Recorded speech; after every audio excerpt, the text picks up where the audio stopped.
Listen, this whole peeing on dead Taliban soldiers thing has been a huge pain in the ass for everyone this week, so I'm going to make this short and sweet. No matter how big of assholes the godless piles of goat fuck you are fighting happen to be, you cannot, under any circumstances, desecrate the bodies of dead enemy combatants on the battlefield. In fact, here are a bunch of things you can't do to deceased enemies, as outlined by the Geneva Convention. First off, as previously reported all over the news this week, you can't pee on them.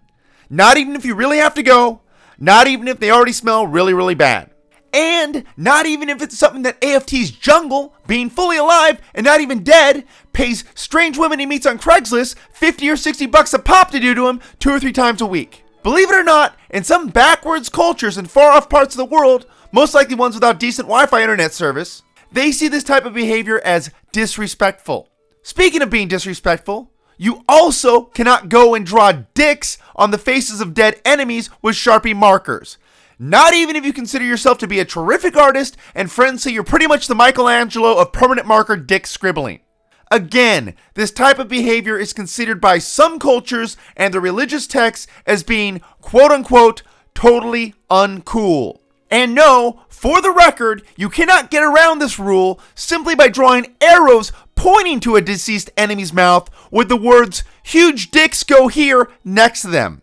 This is also totally unacceptable. And besides, it's a war, not a frat house beer pong party. Act your age and not your goddamn shoe size on the battlefield. Moving on, the same thing goes for physically disfiguring corpses. You cannot cut off fingers, ears, buttholes, or any other enemy's body parts in order to make some weird-ass necrophiliac charm bracelet to take home and keep in a cigar box or give to your girlfriend for Valentine's Day. Same thing goes for making human centipedes.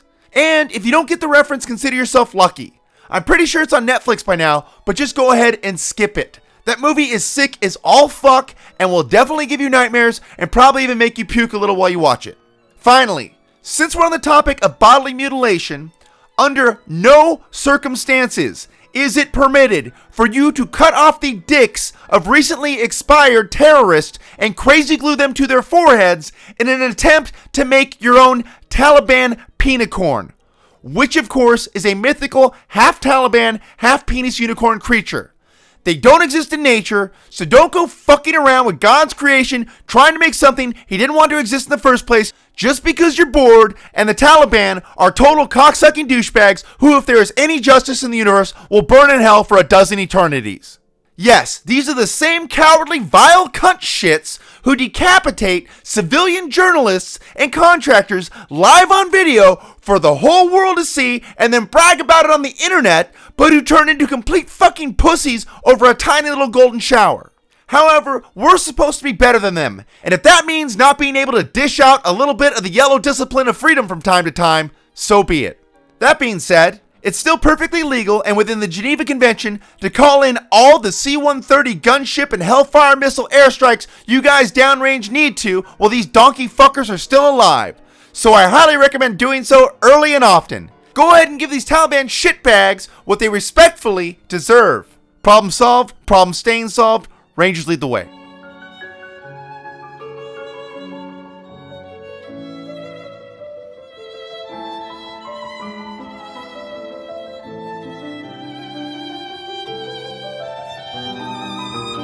Be sure to like and leave a comment in this video down below. If you do, you can win a free AFT t-shirt. If you don't, I hope the ghost of a dead Al-Qaeda comes to your room tonight and leaves a Cleveland steamer on your chest while you're sleeping.